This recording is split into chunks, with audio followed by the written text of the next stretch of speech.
Good morning, everyone. I'm Courtney Hall, and this is Miss Boland. We are kindergarten teachers, but our grant was actually written for primary K-2 because I felt like we could all benefit from the sensory walk. And basically what we plan on doing, we were awarded a Cricut. And I don't know if anybody in here has a Cricut, but there are a lot of possibilities when you have one, which I don't know how to use it. Miss Boland does, and she uses it religiously now.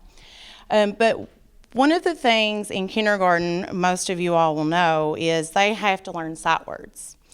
And we have noticed in our kindergarten data, when we do common assessment every 3 to 6 weeks, we have students who really struggle with learning sight words. And most of the time, we don't have a lot of time as educators to spend on sitting with them and drilling them with an index card. Sometimes that just doesn't work for some students because we all know everybody learns differently. So what we wanted to do was we wanted to use our Cricut to make a sensory walk and make it fun. Put stickers on the floor with the words so that they could do hopscotch.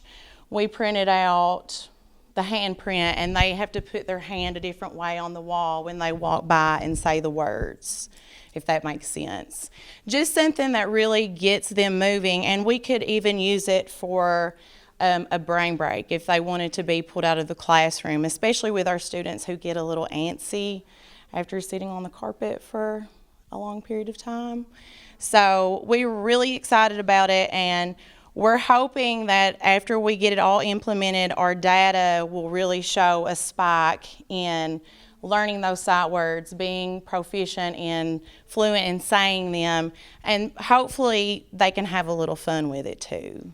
So